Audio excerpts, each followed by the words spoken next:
Hello, everyone, and welcome back to the Father-Son Packers podcast, your source for Packers news, notes, and analysis. My name is Tommy. I'm one of your hosts, and I'm joined, as always, by my co-host, my dad, Matt. Dad, how you doing? Doing well. I sort of watched that Monday night game. Yeah. But, you know, that's about the attention it deserved. I was going to say, that's the kind of game you do sort of watch. Chargers-Jets, and it kind of never really seemed in doubt. We are here. Mostly worked on the podcast.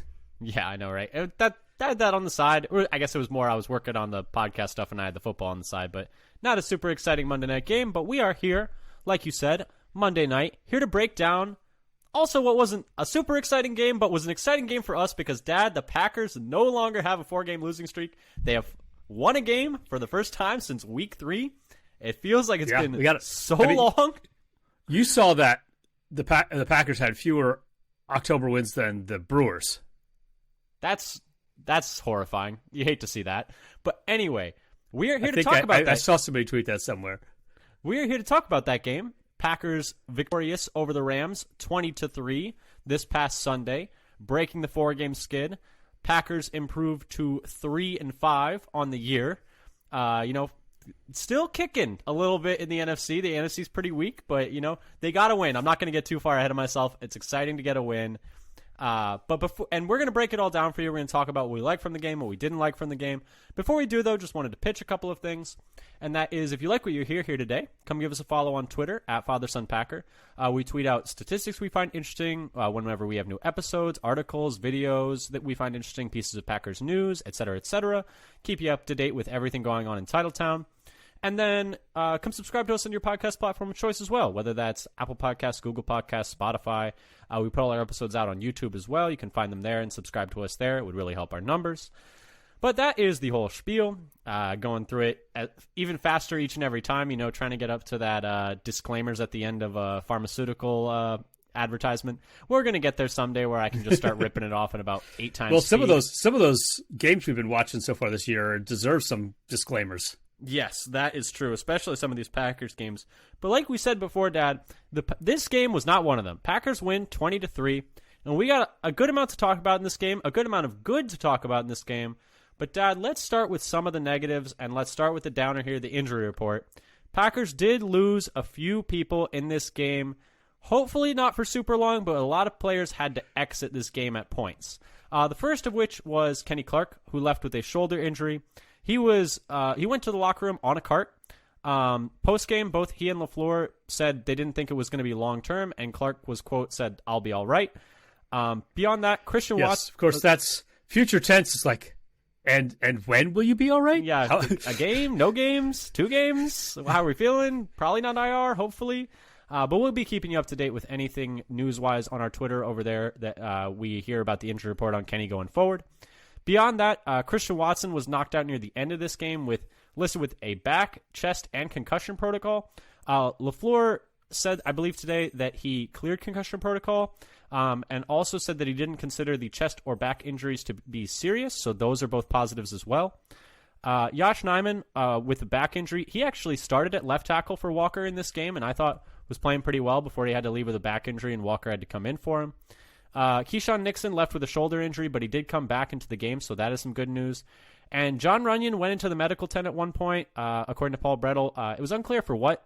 He left for about a series, and Sean Ryan played in his spot at right guard, and then Runyon came back the next series. So seems like hopefully it's not something that's going to keep him out. He was able to play through it. We know Runyon's played through a ton of stuff in the past, and it seems like a guy who'd rather be out there than not. He seems pretty tough. Yeah. But anyway, Dad, any of those injury things that you want to add, any comments that you saw, anything about them? Or do you want to move on? I just felt like when the Watson would happen, it's like he got his contested catch, and now he's hurt. Yeah, we were talking about going into hopefully won't miss any time.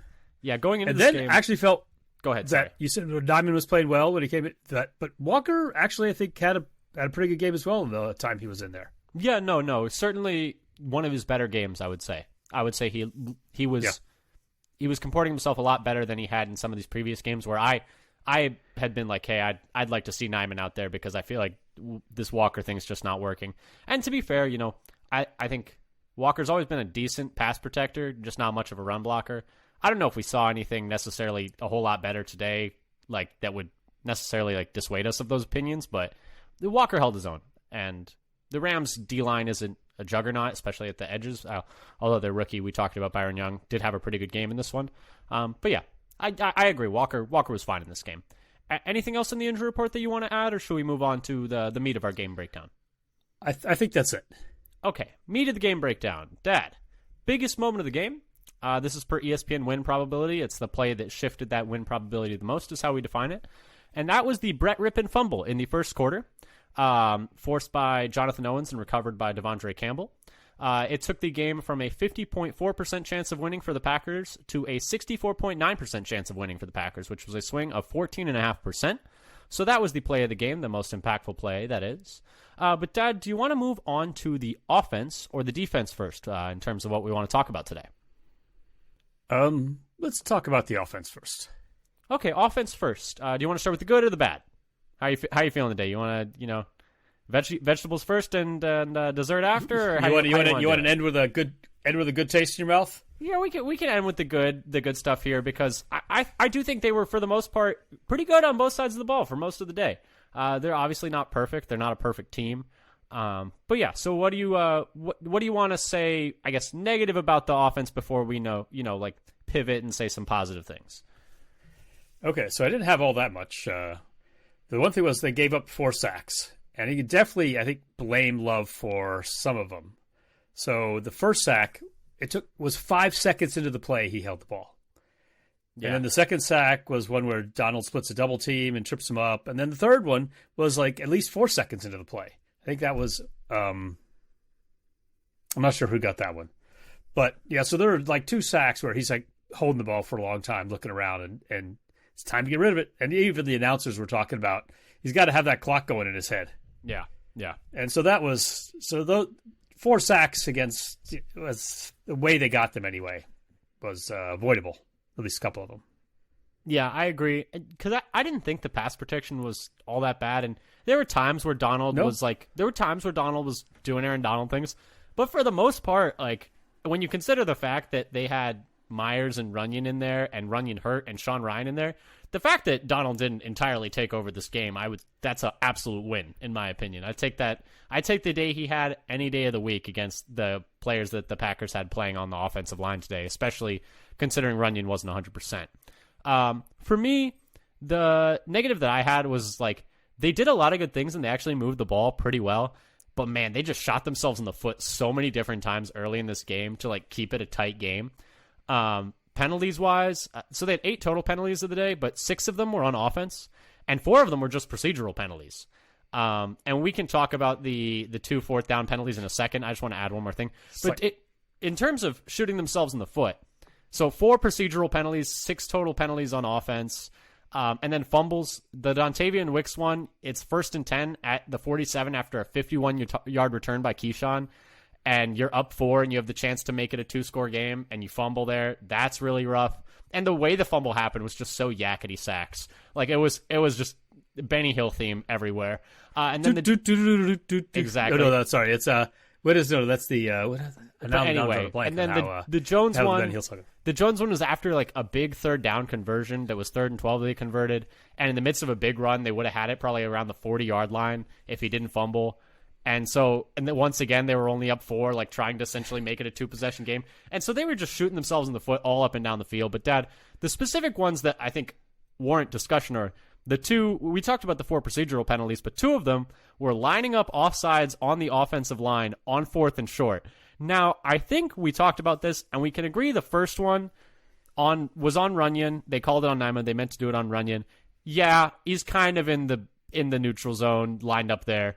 The second one, I mean, what are we looking at? Like, because I don't see it. Everybody's lined up the same. And I think there was a quote from Runyon after it's like, I didn't know that first one was on me. They called it on Nyman, so I didn't know I had to change anything. Exactly. But in the second one, he is lined up correctly. Like, I don't know what he's supposed to do. Fine. Is this how they're going to get rid of the tush push? That's my question. Are they just going to start like uber over officiating the like line calls on these 4th and So here's the question: is like, does it make any sense at all? Because it seems like what they're doing, if it's a point of emphasis, to call the offside on the offensive line differently on those 4th and short than every other play. Why does that make any sense in the world? It's NFL officiating that it doesn't. I think they will officiate their way out of things if they don't. If I don't know if it's a hot take. If the officiating crew does not like something, they will just get rid of it. And it happened with PI reviews. The officiating crew didn't like them, so they just didn't ever say that they were wrong, and they just got rid of it. They were like, "Oh yeah, that's right." You may remember this. Like they just never overturned anything. Never ever, because they were never wrong. Apparently, not one time, and so they just never overturned it. And at the end of the year, people are like, "Oh yeah, like challenging pass interferences, that didn't really do anything. Like what a silly." No, it didn't do anything because you intentionally made it useless. And so I wonder if they're going to officiate out the tush push by just being super sticklers on these like off. I don't know, but that's kind of what it felt like. It felt like just like reasons why we couldn't do things on fourth. The first one, okay. The second one, I'm like, what are we looking at? Like you're.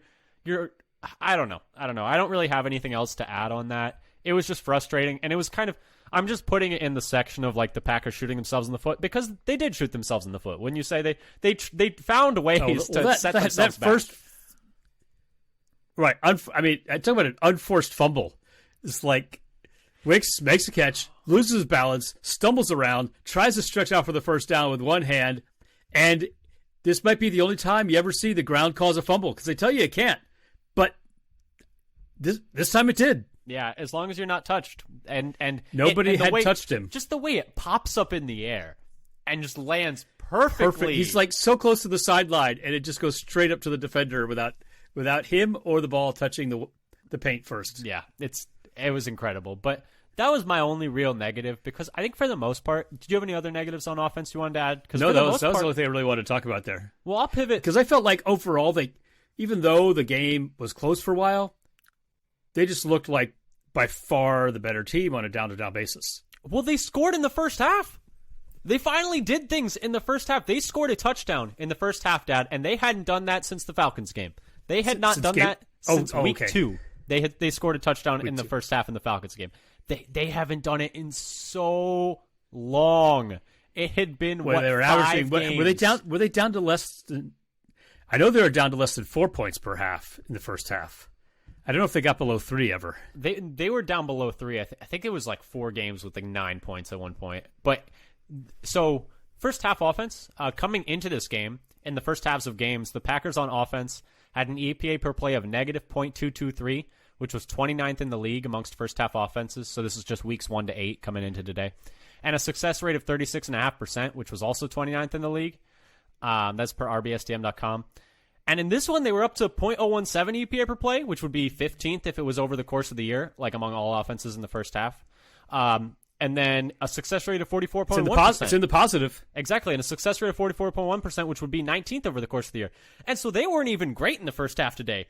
And it felt so dramatically better because they had been such a disaster in the first halves of games for almost the whole year. Almost the entire year so far, just a complete disaster in the first halves of games. And just to be average was startlingly different. Startlingly different. Well, to maintain an entire drive for a touchdown in the first half was something unheard of. Practically unheard of. Like there was like a glass of water brought out to a man in the desert. Yeah. I mean, just to be an average offense in the first half was delightful.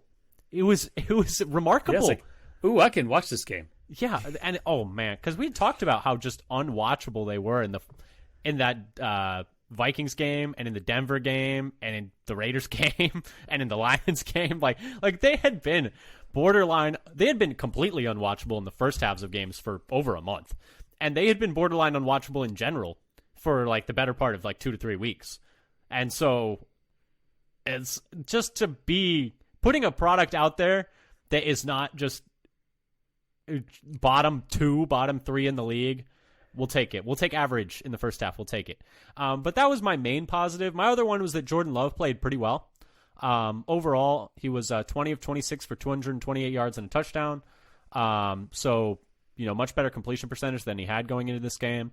0.25 EPA per play in this game was the third highest on the year for him. And then 11.6 completion percentage over expectation was by far the highest mark on the season for him. Per Zach Cruz on Twitter, And those stats were per rbsdm.com, and this one's per Zach Cruz on Twitter. On throws over 10 air yards, Love was 6 of 8 for 118 yards, and on throws over 20 air yards, he was 2 of 3 for 62 yards. There were still times where he was struggling with that deep ball accuracy, and the one that comes to mind is the miss to Watson. Matt LaFleur was asked by Ryan Wood about what he could do better with the deep ball accuracy, and the quote was, quote, "I just think he has to shut his mind off and let it rip. I think a lot of times when you try to aim something or guide it, you're not going to be as successly," end quote. And that's what Matt LaFleur had to say about it. But yeah, Dad, what do you think about Love in this one? So overall, pretty good. There's some nice on-time throws. One that really sticks in my mind is one to Wicks on the right. That was a really nice on-time throw right to him. Even some of, but it is deep ball, so that one was probably over 10 air yards. And he had completions to Dobbs as well, and the long one to Watson. But even like the long one, so he had Watson had the guy beat going down to the goal line, and he underthrew him. Yeah. And even the one he completed, the first long one to Musgrave that he completed was off target. I didn't think it was that off target. If that thing's on, but he had to jump backwards and fall over. Did he have to? You just think he's going to fall over anyway. Did he have to jump backwards and fall over? I am not convinced he had to do that. I thought it was, if it wasn't so high, he could have caught it and gone to the end zone. I didn't think it was that high. I just think that's how Musgrave catches. I just think that's how he plays. I don't think it's not even I just think he's kind of Bambi-y right now. I didn't think that throw was that bad. I thought that was fine. And the one to Watson later, he could have put it more to the outside, but it's 3rd and 12. Just put it. He just put it on him and let him make a play.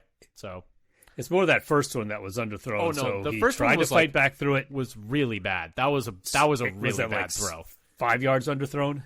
Oh, it was it was 15 yards underthrown. I thought maybe you're right. Because he had a guy just beat cold, smoked. He was way past him. He had to throw it earlier. He had to throw it earlier to that same spot, on the release, a second and a half earlier. Yeah, like when the ball was snapped. Yeah, I don't know why he's his deep ball accuracy. And I heard people say that he's, and I didn't look at this enough, but I had seen on a few cases where I thought he was just throwing balloons up there, just floating them high, taking forever to get there earlier in the year. And some people are saying that he's maybe throwing a little bit more on the line now. They did tell him in the preseason. They did say in the preseason they talked about Matt LaFleur told him they wanted more air on the deep balls, but more air under it. Yeah. Maybe we can just. He took that a little bit too much to heart. Yeah, exactly. Because I feel like he's been giving the defense more time to recover and come across the field to break up passes with those. I think you're right, because it does seem like a lot of times the ball does hang for a while and the safety is able to come over and make a play. There was a play against the Vikings last week down the left sideline, he was going for the cover 2 hole shot. Yep. And he left it up and the safety was able to come over. And he came from midfield. Yeah, plays like that. And the safety it wasn't like he was already over there. And the safety made a great play, but he's either a touch late sometimes or he's leaving too much air on it because he's allowing, the players are able to make a play on it. But I think for the most part, though, just to circle back, I thought Love had a really good day. Or not a really good, he had a good day. He had a solid day. Much better completion percentage, mostly on target. But yeah, Dad, what did you have for positives on offense? So a successful run game. 184 yards on 4.8 yards per carry. Both of those are season highs. Both the yardage and yards per carry. They also had 156 yards and 4.7 yards per carry just for the running backs. Dillon had his highest yards per carry of the season at 4.4. And they established the run early. 11 of the first 16 plays on offense were runs. And on their first TD drive, 34 of those 41 yards were from rushes. They had their best run blocking grade of the season per PFF at 69.3. It was the first one all year above average. And the Rams run D, it depends who you look at, whether they're any good or not. DVOA has them bad, where they're 27th, but by PFF they have them 7th coming in. Mm-hmm. But either way, the Rams are even in DVOA, the Rams' run defense is better than the Raiders or the Broncos, who the Packers couldn't put the run game together against. Yeah, and by some advanced stats, even if you use that as the standard, mm-hmm. Yeah, and they were able to do better. And I was just gonna say, by some advanced stats, it's not like a remarkable run game. They were 10th in rushing success rate this week at 39.5%, and they were 14th in EPA per play, or rush. That was rush success rate. Sorry, and rush EPA per play. They were 14th amongst teams in the league this week, but it was still better. And I think sometimes. Well, that's a far cry from where we were. Yeah, I know. But well, I didn't say we were great. Well, I just said we were improved. They were down in like they were like kind of middle, like third quartile. They were like down around like 18th, 19th, I think. So they were a little better this week. I think, you said like 4.3 yards per carry for running backs. I have some qualms with that as a stat. No, 4.7 amongst running backs for the Packers running backs in the game. I still have qualms for that because like most of that is Emmanuel Wilson having 4 carries for 41 yards. You got a good chunk from Wilson in garbage time at the end. And it was just 3.9 yards per carry between Jones and Dillon. Jones specifically was used a lot more in this game, which I think is good, but he wasn't particularly efficient. 20 carries for 73 yards, just 3.7 yards a carry, and just a long carry of 9. I did think they weren't having to. Okay, so how I felt about it was I didn't think the run game was amazing, but they weren't having all these negative runs. The run game was good enough where they were staying on schedule, and they were converting some short runs. That was the big thing. That was, I think, the big thing. They weren't like, oh, run for a yard. Oh, it's 3rd and 8 in the first drive, and we don't have a prayer. Like, we're going to punt here. Right. I think that's the big takeaway here is that they were able to run the ball and stay on schedule. Yeah. So that plays were on the table as opposed to basically not being able to run the ball and playing on offense one-handed. And lefty at that, and blindfolded, and on a skateboard, underwater. It was how the offense felt at times. But yeah, no, I agree though. I just wanted to clarify that I think the stats make the run game sound a little better than it might have actually been. Just because when you look at the overall carries too, I mean, you throw in a 1 carry for 21 yards for Reed. Love didn't carry the ball great in this game, just 4 carries for 7 yards, but. Yeah, and then the Emmanuel Wilson 4 carries for 43 yards, which I found kind of interesting. Like, that 31-yarder was pretty nice, and they know you're running there. So, I don't know. Yes, the way he bounced it outside. He's got a little something. We saw that in the preseason. Good. Yeah, I'm curious. Though other people said like they should they have already been kneeling by then? Maybe, but I think it's generally viewed as disrespectful to knee when you're not going to kneel out all of the clock. I think is general common courtesy. And it was a 17-point game. Who cares? But anyway, so that's the offense stat. Anything else you wanted to add? Well, I actually have a few more minor things. That I liked what they did. That they actually went for it on 4th and short near midfield, even though their successful conversions were taken away by penalties. And it's not like they only got the conversion because of the penalties. Like you get a successful run play because the guy, one of your blockers drags somebody to the ground to open up a hole. Yeah, although it's to be fair, it wasn't going to happen without that penalty. To be fair, I think the first one, you could argue, okay, you can get a little better push when you're starting half a yard downfield, to be fair.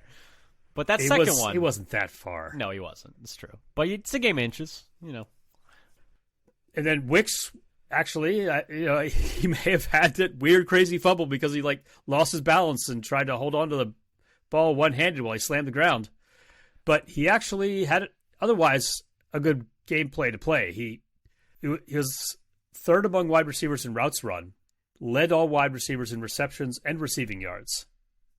So I think they're trusting him. I think they were trusting him a little bit more. Maybe even after that fumble, they still went to him. He had a good game. Thought he blocked well as well. He's a good fit for this offense. Yeah, his blocking grade is actually excellent for this game, and I think he's been a good blocker all year. And Watson got his first contested catch of the year, something we talked about pregame. Yeah. Another thing I was begging for pregame was some passes up the middle, so we got a Musgrave touchdown up the seam. I know. That's exactly what I said. It's like I called that one up the seam. Or I shouldn't say I called it. I begged for it. Quote unquote up the seam. But it was a beautiful play design. I think they stole it from the Niners. I think the Niners it was in the seam between 2 defenders. Yeah, I think the Niners had just done it a few weeks ago. I think I read the fake to the left, fake to the right. Oh, Tight ends, and he wanted to fall down. And he really wanted to fall down, but he didn't do it.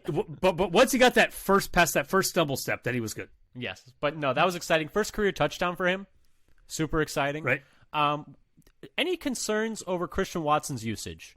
Only 2 targets in this one, the 1 catch for 37 yards. Do you think they should be using him more?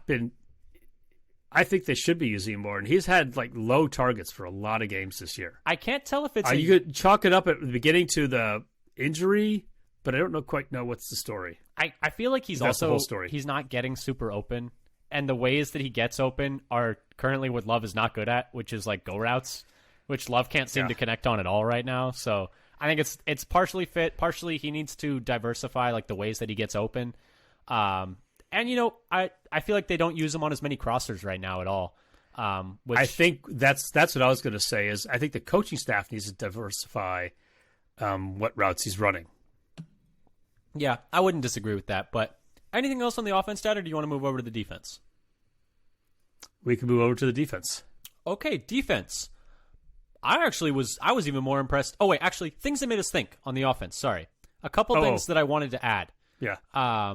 We talked about for a second, but Sean Ryan came in for Runyon in this game, and he came in for Jenkins late when the game was kind of over. But I just want to talk about, him coming in for Runyon there at right guard for a series. Ryan and so I just wanted to compare him to Royce Newman because I wanted to get your thoughts on this. And the caveat is that, PFF grades aren't everything. They're just a few people's opinions on who have watched the game, like player to player, specifically looking at that player's performance and their opinions on how that person played. But his PFF grades were a 66.4 overall, 75.9 pass blocking, which is quite good, and then 63.9 run blocking, which is around average.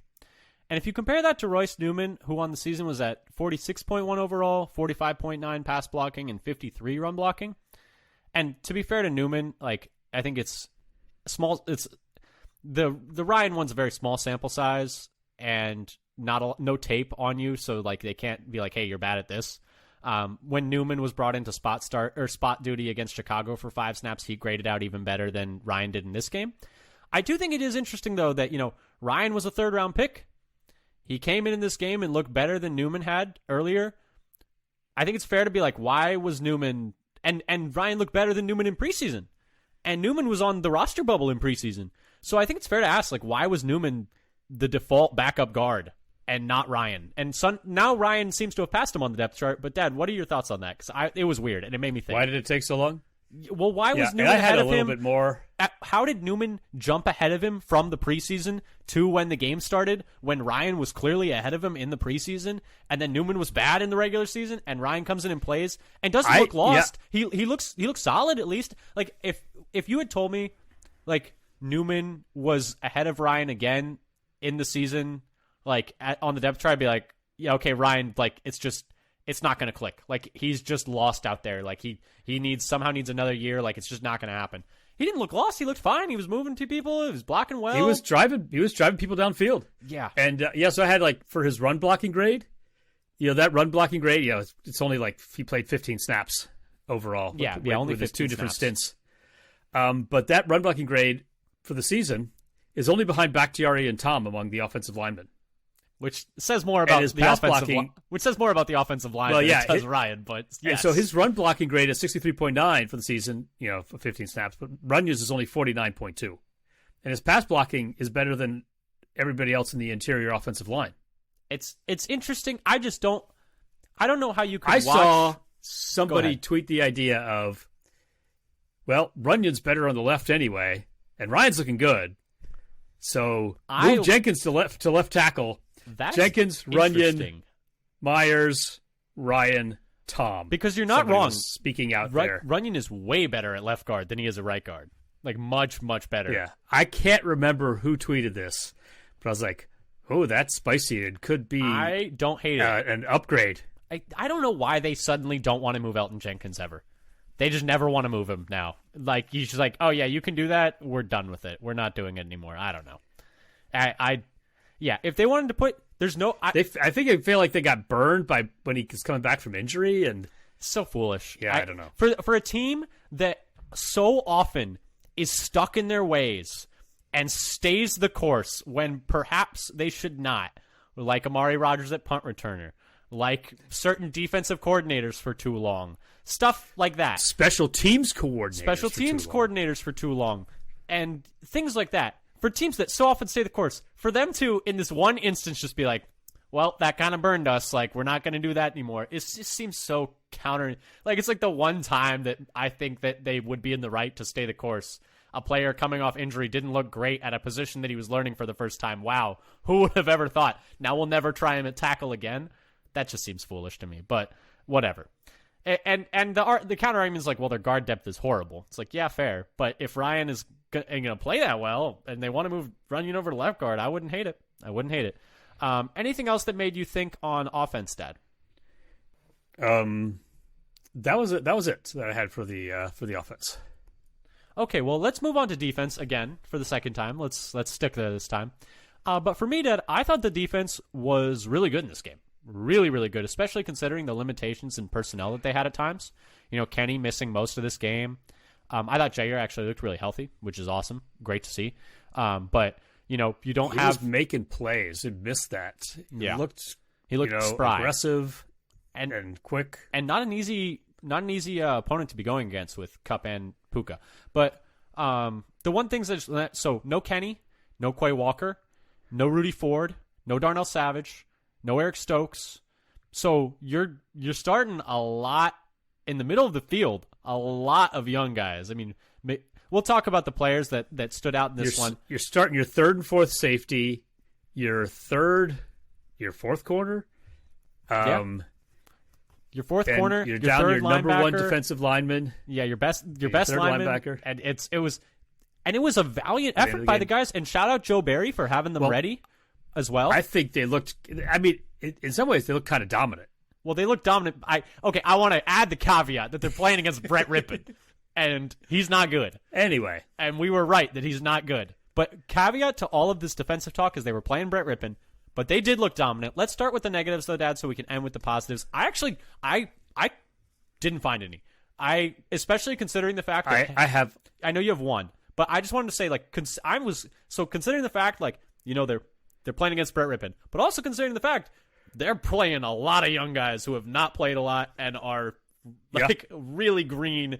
And to put together the performance they did, anytime you hold an opponent to 3 points, especially when like your offense turns the ball over twice, like in your own territory, that's a great day in my opinion. But you had one negative, and I thought it was fair. Do you want to throw it in there? Yeah, so it's the pass rush. They only had the one sack, and that was kind of on a broken play. It wasn't even a standard, drop back pass rush. And they only had 13 pressures, which tied for their lowest output of the year.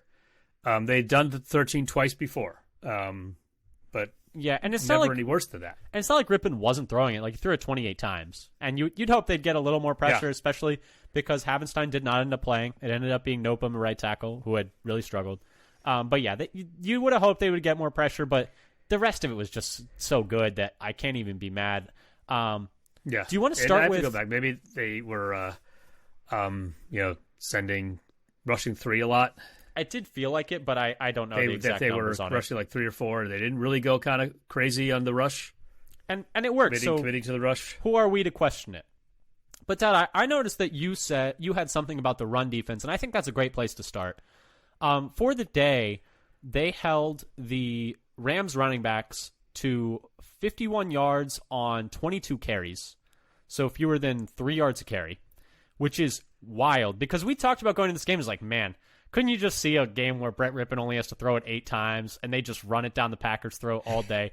And especially considering the fact no Kenny Clark in this game and no Quay Walker in this game, spine of the defense, no Rudy Ford in this game, like probably 3 of your better run defenders down the middle. And the Packers' run defense showed up in this one, Dad. Do you want to talk about it a little bit? Yeah, so they gave up this wasn't just the running backs, 2.6 yards per carry, which is their second lowest of the season, behind only the 2.0 yards per carry they gave up to Minnesota.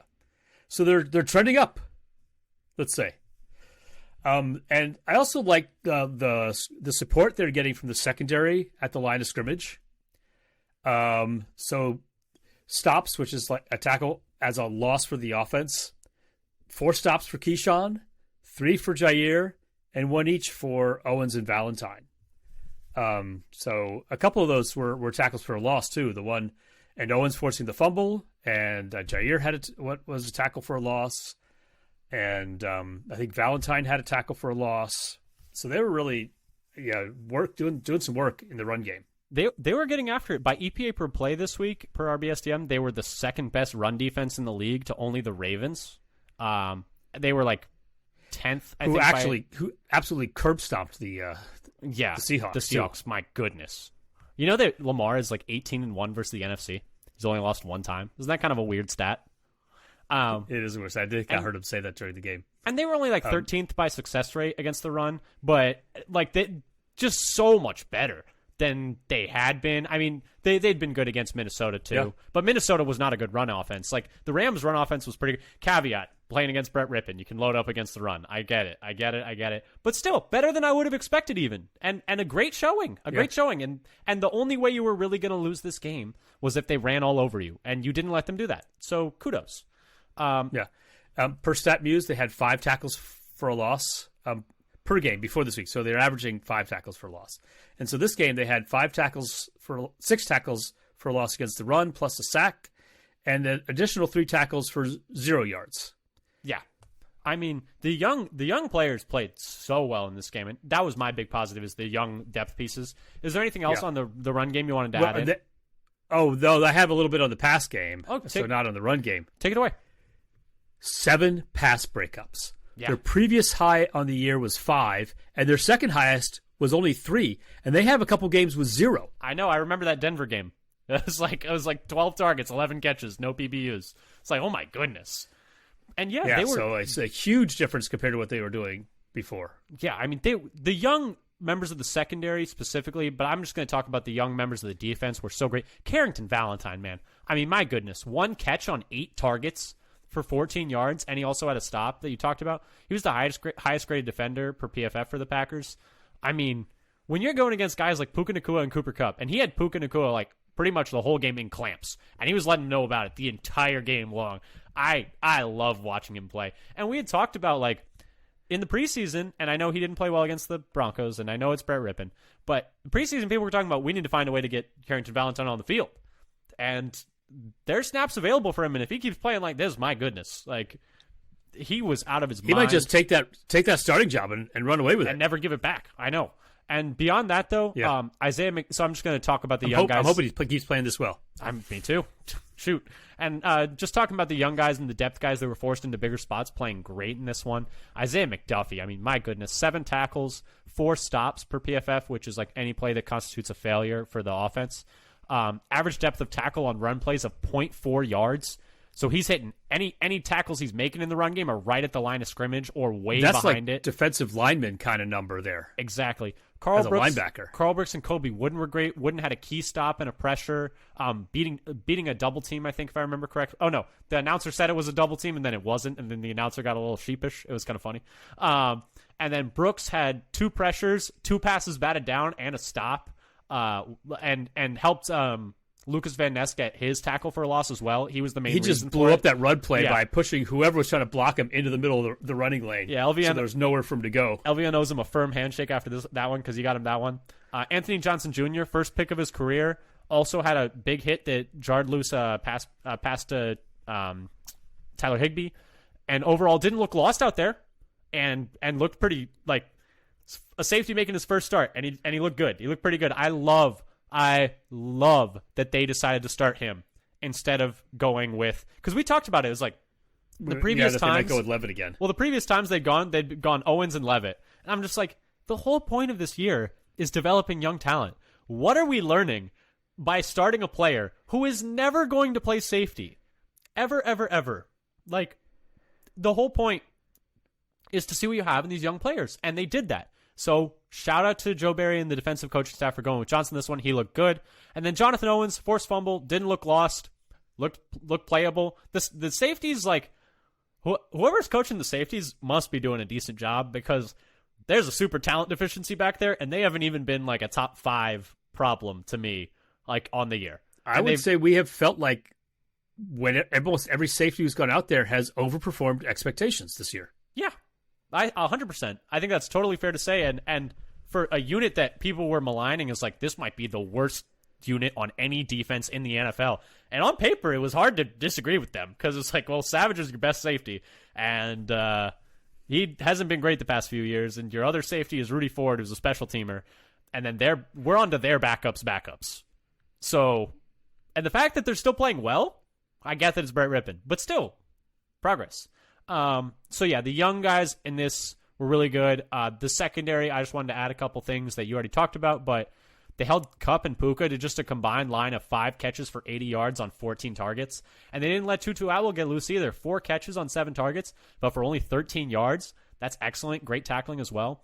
And then third down and fourth down defense. Held the Rams to 5 of 14 on third down and 0 of 2 on fourth down. They really just set the tone in this game, like almost the entire game on defense. And considering the like limitations of personnel when like you have so many players out or on IR or knocked out during game, so impressive to dominate the line of scrimmage against a team that had run the ball well. Like regardless of who's playing quarterback, they had run the ball well, to tackle well, to guard these receivers who were some of the best receivers, like having some of the best receiver seasons in the league this year with rookie 7th round corners. Hats off to the defense in this one. You held them to 3 points. Well, like, that's crazy. A rookie 7th round corner starting and a rookie 7th round safety. 7th round safety. Yeah, he was one of their 4 7th rounders. Anthony Johnson Jr. was. Yeah, two rookie 7th rounders in the secondary, and like yeah, you're playing the backup, but it's still they're playing the backups too. So, but yeah, a great showing from the Packers young guys, Packers depth. Great showing from the Packers coaching staff, getting these guys ready to play. When we talked so much this year, I would say watching. Well, I was just going to say when we talked so much this year about how often they have been not ready to play, I think we got to at least give them a shout out when they are ready to play. You know, and when you have like essentially lesser talented players ready to play. But sorry, go ahead with what you were going to say. I was going to say that I felt like when he had receivers open, he was hitting them mostly. Sometimes. Occasionally. Sometimes. You know, it's a little easier when you can just kind of like trigger really hard downhill because you know they're not going to necessarily be throwing bombs over your head, you know. But yes. Anything else on defense that you wanted to shout out? I just have a couple of things that you made me think, or shout outs, or whatever you want to call them. So their yards after catch per reception, the Packers only gave up 3.7 to the Rams. For the season, they're averaging 5.1.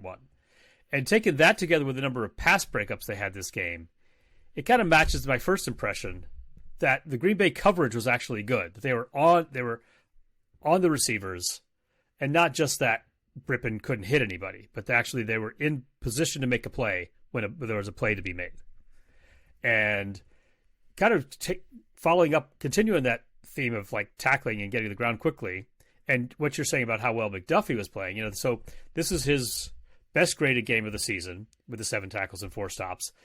And his missed tackle percentage for the year is like 4.3. It's kind of the same range. And Campbell's like 4.2 or 4. One of Campbell is 4.2 and the other's 4.8, but they're all less than 5. And for the season, they only have 7 missed tackles out of like 150 total tackles. So the middle of their defense is really doing a good job on the I'm bringing players to the ground. It's like, I think McDuffie has 2 missed tackles, Campbell has 2 missed tackles, and Quay has 3. Yeah, and I was just looking. I was curious if McDuffie was under contract for next year for the Packers. He is. I feel like he's been really good this year. Like, whenever they've had to call on him, he's played well. I have been, like, pretty impressed with him this year. In terms of, like, I mean, we know his limitations. He's kind of smaller. He has trouble getting off of blocks sometimes, but when he's able to be kept clean and just shoot gaps, like the tackling's been good. The size hasn't been an issue from a tackling perspective so far this year. Right. That was the thing. We were talking about, you know, his arms aren't very long and whether that would impact his ability, his tackling ability, but his tackling this year has been really good. Yeah. And like he's not a player without limitations, but I think he's a player where it's like, I feel really good with him as the third linebacker right now. Like, I feel like he's one of the better third linebackers in the league because I feel like every time they've had to go to him in spots, he's answered the bell every single time. Anything else you wanted to add on defense, or do you want to move on to special teams and start wrapping this thing up? I think that was everything I had on defense. Okay, special teams. Caveat, as with everything in this game, the weather was pretty bad. It was rainy. The grass was cut up. People were falling down. Players were slipping around. There was a bit of a breeze. Carlson's second miss of the season. It wasn't a very long one. I actually forgot to write down how long it was. I think it was 48. For the reference, he still went 2 of 3 on field goals and 2 of 2 on extra points. So, he answered back. That missed field goal was, in fact, a 48-yarder at the end. 48-yarder, yeah. At the end of the half. Hold looked fine. He just missed it. It happens sometimes. I'm not going to get worked up about it. Left. Yeah, it happens. And he made one later, and he made the rest of his kicks. So, comme ci, comme ça. Punt returning was pretty good in this one, Dad. They had a couple returns from a couple different guys. They had a 22-yard return from Reed, a 15-yard return from Nixon, and then a 51-yard kick return from Nixon as well. So returning in this game in general was quite good. Yeah, we finally got the payoff for Nixon taking it out of the end zone and getting it to midfield, and then we promptly fumbled it. Don't worry about it. We're just talking about special teams now. We're not talking about the offense. Right. And maybe leaving the door open a little too much. But yeah, special teams was pretty good in this one. Nothing terrible. A couple penalties, but it is what it is. I don't know if we gave them a single kickoff return either. Is that right? I think it was put everyone into the end zone. They had a couple returns. They had a return for 36 yards and a return for 20 yards on kick returns. I was trying to remember. I was thinking about the beginning of the game. Yeah, but a good showing from the special teams, I would say. Punting was whatever, but anything else on the special teams you wanted to add, or should we wrap things up? Player of the game? I had Aaron Jones because I felt like he made such a difference. Okay. I mean, he may have been efficient running, but 73 rushing yards, a rushing touchdown, and 4 catches for 26 yards. I think he did. So he did well. Yeah, no, he had a really good game. By far, the highest usage he's had this year. Looks like he's at least feeling up for that. He wasn't super efficient with those touches, and he maybe didn't look quite like prime speed-wise Aaron Jones, but they needed him. For me, I think I had to go player of the game. It was tough. I was actually between 3 guys. I was between Jair, who had a really good game. We didn't actually get a chance to talk about him yet. Great game. Looked great. Multiple pass breakups. Caused Anthony Johnson's interception. Just popped it up to him. He was the reason that play happened. I think like 1 hard tackle at the line as well, and just he got one of the tackles for a loss. On who was it he tackled? I can't remember now. But he got him in the backfield there when they were trying to go left. He was in the conversation for me. He got a game ball from Matt LaFleur after the game. They posted the video. And then McDuffie was in the conversation for me. I thought he just played so well in a spot where, he wasn't. On Friday, essentially, Quay Walker came in and couldn't practice. So probably, knew 2 days in advance that he'd be starting in this game. Stay ready so you don't have to get ready, as they say. But for me, that was the thing about Quay popping up on the injury report partway through the week with a groin pull of some kind. It's like, okay, well, that doesn't sound good. Yeah, but thankfully, McDuffie was up for the task. But for me, overall, player of the game was Carrington Valentine for me, especially when you can project this going forward to the fact that there are open snaps at that other outside corner spot right now, and you can be excited about that because he took Puka Nacua was 4th in receiving yards in the league going into this game. And Carrington Valentine just ate his lunch the entire day. That's super exciting to me. Stole his lunch. Stole his lunch money. Stole his snacks. Yep. Emptied his pockets. Beat him up. But yeah, no. And let him know about it too after every play. Let him know about it after every play. The finger wag, the no. He would get a pass breakup and then sprint to the Packers sideline and start yelling at them, be like, I'm here. It was very fun to watch. So he was my player. And coming in, Nacua was actually 3rd in the league in receiving yards. Yeah. So 2nd in targets and 4th in first downs converted. Yeah, not an easy matchup. And he was with him every single step of the way, and it was really exciting. So he was my player of the game. Dad, anything else for this game that you wanted to talk about that we didn't get a chance to? Or should we let our dear listeners wrap things up? We finally... I'd just say, like, since you brought up Jair's, like, I felt like there's a first game I felt like we have him back. Yes, where he's playing like at Jair level. His run defense grade and his tackling grades were easily his best for the year. Yeah. As well as coverage grade. I mean, you could just tell in that you could just tell in that Vikings game and the Raiders game before it, like he just couldn't move right in those games, and we know what real Jair looks like, and this was a lot closer to it. But Dad, the Packers finally back in the win column after over a month. They are 3-5. It's not always pretty, but it is good to win sometimes. And it's what good is it Jair said? We're going to win 10 straight? He said, why not win 10 straight, I think, or something like that. It's like, hey, if they want to do it. Well, we had to get this one. Yep. Got to win one to win 10 in a row, you know? You know what they say, Dad? You got to lose 5 games if you're going to go 12-5. That's just we math. just got him out of the way. Exactly. That's just math. We just wanted to be on a hot streak at the end of the season.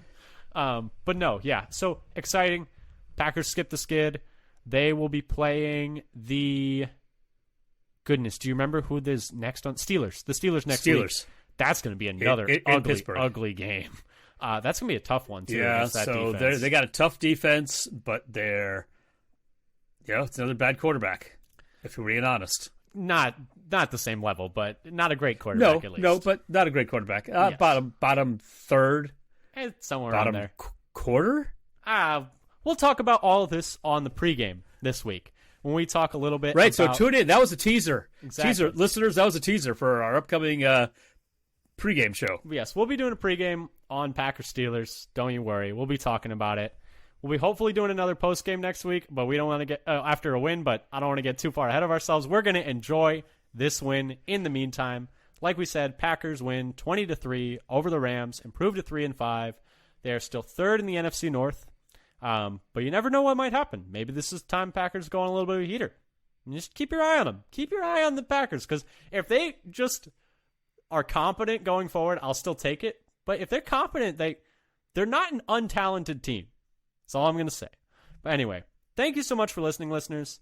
Like we said earlier, if you like what you heard here today, come give us a follow on Twitter at FatherSonPacker. We tweet out pieces of stats we find interesting, articles we find interesting whenever we have new episodes, pieces of Packers news, etc., etc. Follow us and subscribe to us on your podcast platform of choice, whether that's Apple, Spotify, Google, YouTube. Put all our episodes out there as well. Subscribe to us on YouTube. We would really appreciate it. It would really help our numbers. Thank you again, though. And until next time, until the preview pod for the Steelers, go Pack Go. Go Pack Go.